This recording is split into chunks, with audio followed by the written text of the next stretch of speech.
How y'all doing? My name is Spaceman, and this is my personal opinion on how the Patriots dynasty can be revived. Now, I have a bunch of notes on what they did this offseason and how they can go about the offseason to improve. And I'm a big fan of the new coaching hires, of the revamped coaching staff of Mike Vrabel, brought back McDaniels. I'm a big fan of Vrabel.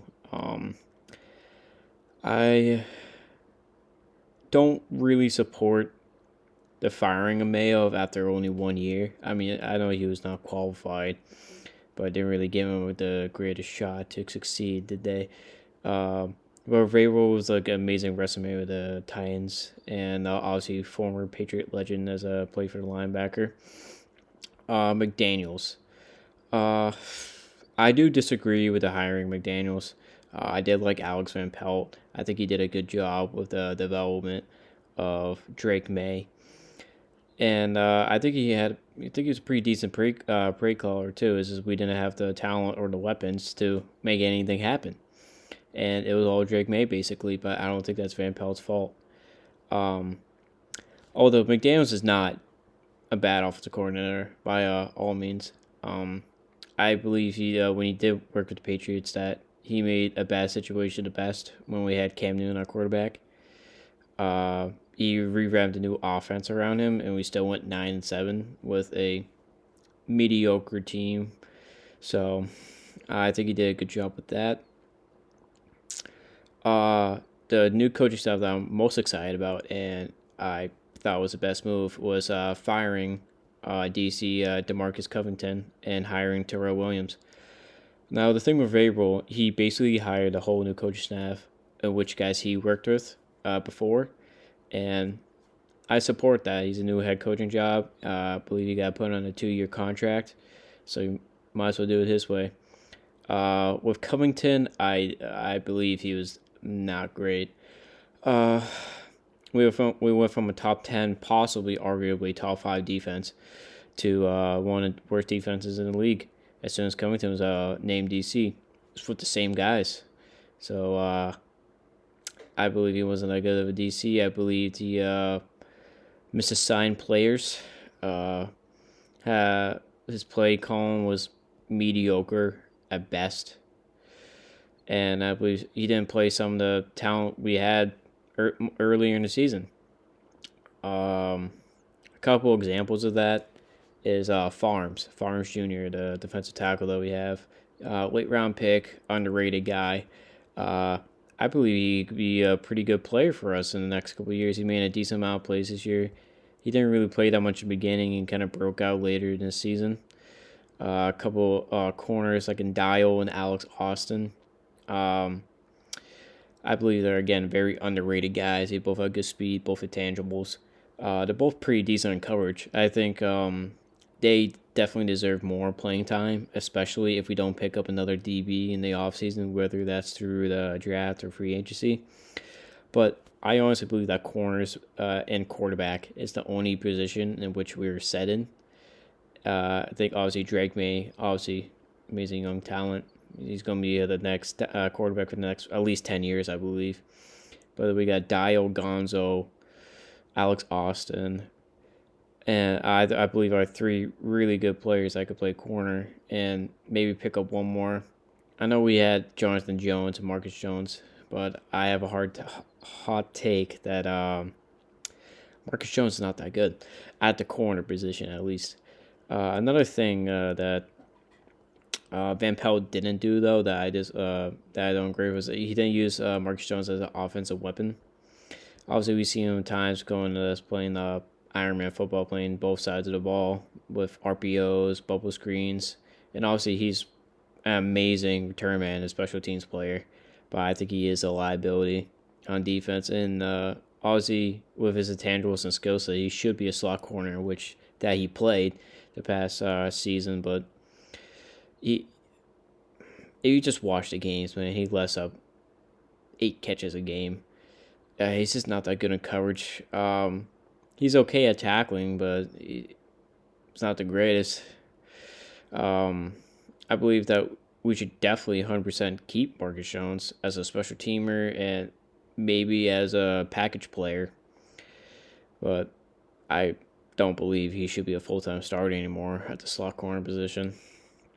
Well, with the free agency coming up, with the 120 million new cap space that we have this year, and our the fourth overall pick, I believe we can make some big changes. The past 2 years we've gone 4-13, and I think with this first year we're Vrabel, if he gets aggressive and becomes more of a risk taker, I believe we can take the first step to bring this dynasty back and possibly be a playoff team 1 year maybe. It's kind of a stretch, maybe 2 years. But a couple players that I think would be amazing additions. Well, obviously, of course, you have the rumors of T. Higgins the past 4 years.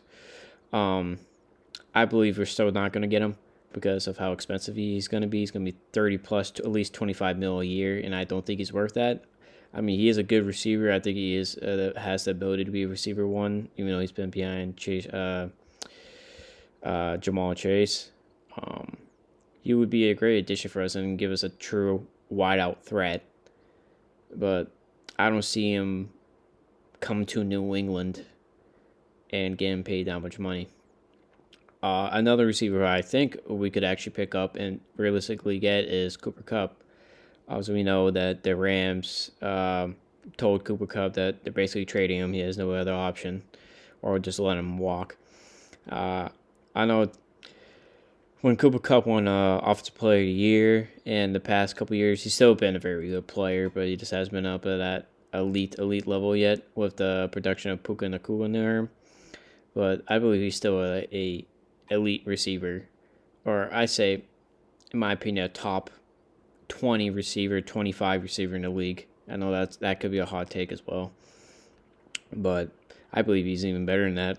But he's a great route runner. I know he is getting older, but I believe that we can realistically get him. I think he will fit in our system with Drake May, and I think he's going to be cheaper, easier to get.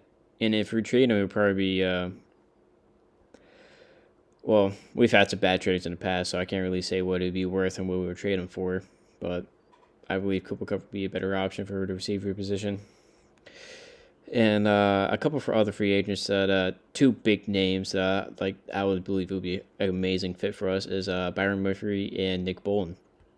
Now Byron Murphy, I believe that, like I said, I think Marcus Jones is kind of a liability now, and I believe he can play slot corner for us, and then he would be absolutely amazing. He's played good for the Vikings, and he's been an overall pretty decent player his whole career. And I know he is a bigger target for the defensive backs in the free agency, so it wouldn't be easy to get him. But again, we have the biggest cap space in the league this year, and I really think he's a good fit, and I think he would come here because it's not like Minnesota is very much warmer than New England. So also Nick Bolton, the Chiefs middle linebacker. I think he'll also be a great fit. I think we do need a box change with the front seven. I'm a fan of Bentley. I think he's a good player. He's a good captain for us. I think we should keep playing him as a middle linebacker, but we definitely need somebody else. And I think Nick Bolton is that type of guy. Another defensive back free agency that I think is interesting is DJ Reed. So we can play him as safety. Obviously, I know we had the controversial performance of Kyle Duggar. Although throughout his whole career with the Patriots, I think he's been obviously a pretty good safety for us. And last year he had a record worst year. So he did terrible last year, but people forget that he was playing through injury, and he shouldn't have been playing. And also we had the DC of Covington, who I believe wasn't very good. So Kyle Duggar's contract is not up, but I believe we gave him 1 more year as a make or break type of deal, because I still think he's a good player. It's just he needs to stay healthy, play healthy, and same thing with Peppers. Like he's been pretty good. Obviously, he got in trouble with the police in Brockton. He got arrested, so he was suspended for a couple weeks. But again, extremely good player. One of my favorite players. He's a hard hitter. So I think our safety duo I like to think it's set for the upcoming season, but if we brought in someone like DJ Reed, it could be a very competitive race for that a new job. Offensive line. Offensive line was dog shit. All right, we had the worst offensive line. It was basically an AFL offensive line. A couple additions. Well, I only have one real addition, maybe two that we can add through the free agency. My biggest one is Ronnie Stanley. I played for the Niners. Uh, Veteran offensive tackle. Overall, this big guy with a good wingspan. You can look up his statistics with the sacks allowed, pressures allowed, his highlights with the run support. I believe Ronnie Stanley would be a absolute must get in the free agency. And out of the Patriots fans, I don't believe not much people are really talking about him. But I think if we got Ronnie Stanley, Drake may want to die every other play. So another linebacker addition would be Hassan Reddick. I know there's injury risk with him. He's had a couple injuries in the past, and I know he's had a couple years of unproductivity. But I believe it was athleticism and fitting to our system as a 3-4 or 4-3 linebacker. I think he'd be a great fit. I think he's decent at coverage. He's pretty decent at tackling. He's really good at getting the quarterback. He's a great pass rusher. I'm not going to say he's as good as Judon was for us, but pretty close.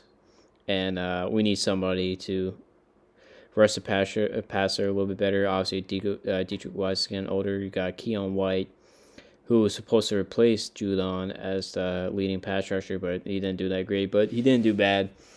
I think Keon White's not that bad. Believe he's going to stay a Patriot for a while, but he's not going to be a star player. And if we can find someone better, we'd definitely take the opportunity. Also, you got 49ers linebacker Drake Greenlaw. I am a huge fan of Drake Greenlaw. I think he's an awesome player. And I really don't think he's going to get that much interest, honestly. I think he's one of the best backers in the league, basically, but he just came off an Achilles tear. And he's on the older side. He's not that old. I believe he's only 27, 28. And Drake Greenlaw would be an amazing asset. I would rather have Drake Greenlaw over Hassan Reddick. I just mentioned Hassan because I think both of them are very good options. Drake Greenlaw is amazing. Would be amazing in the run stop. He's not much of a pass rusher, so Hassan Reddick definitely has the edge on him over that. But if we get Drake Greenlaw and Bentley right next to each other, I think our run defense will go up exponentially. And another controversial pure pass rusher, is Chase Young. Honestly, I'm not a huge fan of Chase Young. I don't think he's that good at all. But I believe, if realistically, if we would pick up a pass rusher, it would be Chase Young. He's still younger. He's injury prone. He's had a couple stints of good productivity. So I think he's a decent option. I don't think he'd be that expensive either. So I'm not saying he's the best pass rusher in free agency or he's an amazing option. This is who I think we can realistically get as for depth or just someone to help us out on the defensive side. Now you got the subject of Mekhi Becton. I believe the Eagles are going to re-sign him. But if not, he's going to be a free agent. And Mekhi Becton, interesting case. Proposed bust for the Jets for the past 4 years, but he's playing for the Jets. I mean, come on. You got to take that into consideration. Obviously, he got traded to the Eagles. The Eagles picked him up and just won a Super Bowl. Beat the bricks out of the Chiefs. Thank God. But he's been playing amazing with the Chiefs as well. And I think that's purely a coaching standpoint. Because he's, to be honest, he's not much different. All right, he is a little bit bigger. He is a little bit stronger. But the difference between him going to the Eagles and performing well and being a quote-unquote bust for the New York Jets is coaching. The Jets are just a poverty franchise. The coaching there is just terrible. They ruined multiple quarterbacks, such as Sam Darnold, who lit it up for the Vikings this year, and also Zach Wilson, who I was a fan of Zach Wilson coming out of the draft. I don't think he's gonna be that good, but I think he is better than what people say he is. I know it's kind of a hot take, and I know he's on the Denver Broncos right now, and I don't think he's ever going to get a chance to play again. But like I said, I think the Jets did ruin him, and I think if he was a part of a different team, he would succeed better. Like he was part of the 49ers, or he got drafted to the Jaguars instead, like Trevor Lawrence or something like that. It would have been a better situation for him. For the draft, upcoming draft. Well, including the free agency, if we get at least a couple of those guys I mentioned, like if we get Dre Greenlaw, let's say we get Ronnie Stanley, and very little chance to get Higgins or Cup, I believe that's a win. Or, again, Nick Boland or Byron Murphy, I believe that's a huge win for us. And those are guys that can be here for a couple of years, so help us amazingly. Whether that's with the improving offense productivity, with the blocking, because we need a whole new offensive line. I'm sorry. We need a whole new offensive line. So for the draft, there's a couple players that I believe it's a weaker draft class, but again, I think there's a couple players that are like underrated, or a couple of guys that are superstar players that we could potentially pick up, or I think should trade up to or trade down to. For example, receivers. I know we have the number 4 overall pick. There's a okay chance we could get the Travis Hunter. I believe the Titans are going to pick him up. And, okay, I'm a fan of Travis Hunter, okay? But I don't believe he's the best receiver in the draft. He's a two-way player, obviously, with the playing corner. I believe he's one of the best corners in the class, and I think he's better to corner than his receiver, in my personal opinion. And I think he's an elite receiver as well, but he's not the best in the draft. He would be an amazing fit, though. The Patriots did draft him. We would definitely use him. We have the history of using two-way players. And, again, with the most recent example being Marcus Jones. But realistically, when April comes, I don't think Travis Hunter is going to fall to us. I truly believe the Titans are going to pick him up. If we don't, we are going to draft him with the number 4 overall pick. But this is if we don't. So with the number 4 overall pick, if we don't draft Travis Hunter, he doesn't fall. We also got that pass rusher out of Penn State. Absolute monster. Would be a great addition to our team. Because that's one of the positions that we lacked. And one of the statistics that we lacked in this past season was pass rushing and pressures on the quarterback. The whole defense was terrible, honestly. The only highlight of the defense was Gonzo, really. And if we get him with the number 4 overall pick, that would be amazing for us. But a couple players that I have marked down are McMillan, out Arizona receiver. He got the triple crown at receiver this past college year. If Travis Hunter didn't exist, I think McMillan would be the top 3 receiver ranked in this draft class. I think he's very good. Same thing with Luther Burden out of Missouri. Luther Burden and McMillan out of Arizona are 2 receivers who I think could be absolute receiver 1 material coming into the league. Maybe even immediately. I think McMillan could get drafted to basically almost every team in the NFL, and not only start, but thrive. If you watch this film with statistics at Arizona, and I know Arizona is not the biggest, most competitive school, but it's pretty up there,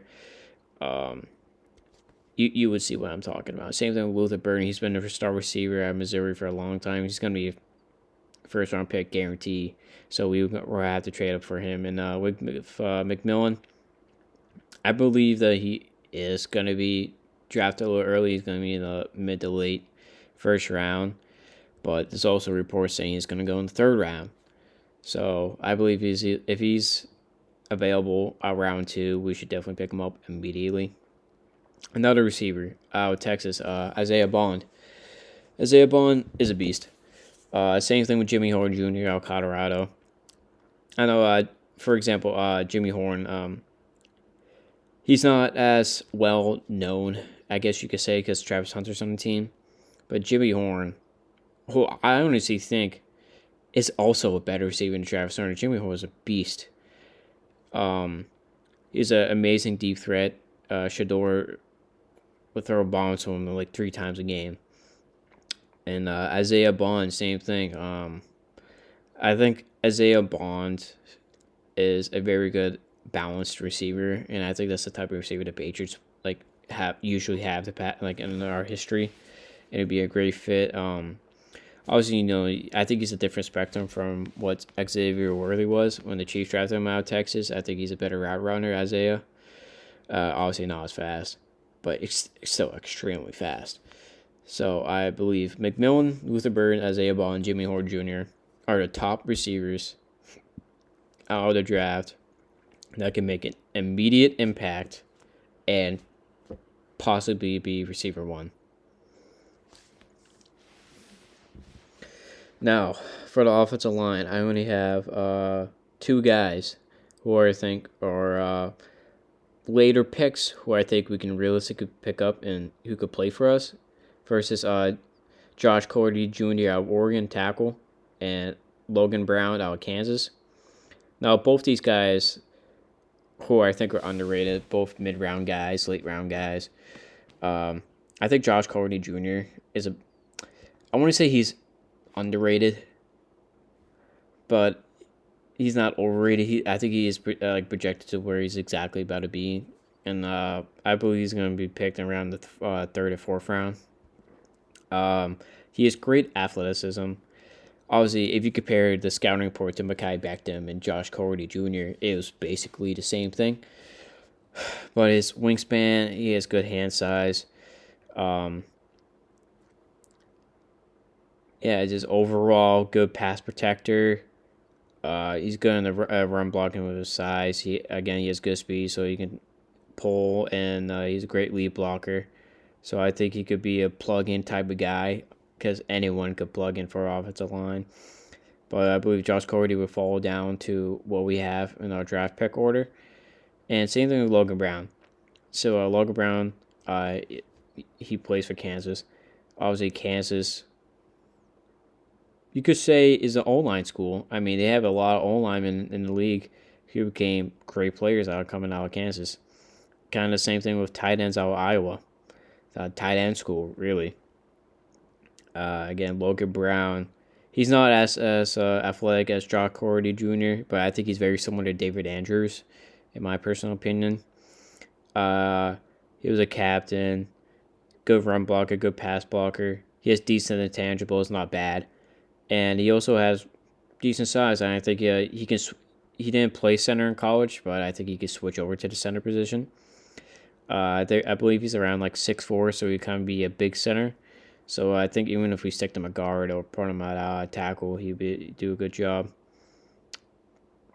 So yeah, I think if the Patriots at least do so many things that I mentioned through free agency and through the draft, I think it'll be exciting again, and we won't go 4-13 again. I believe if we have a good offseason, and we got to buy players at this point. We have most cap space in the league, so I think we are going to do something. I think Mike Vrabel is an aggressive coach. I believe we could possibly be a playoff team. Maybe not. Maybe go 7-9, but that's a lot better than 4-13. Thanks. Have a good day.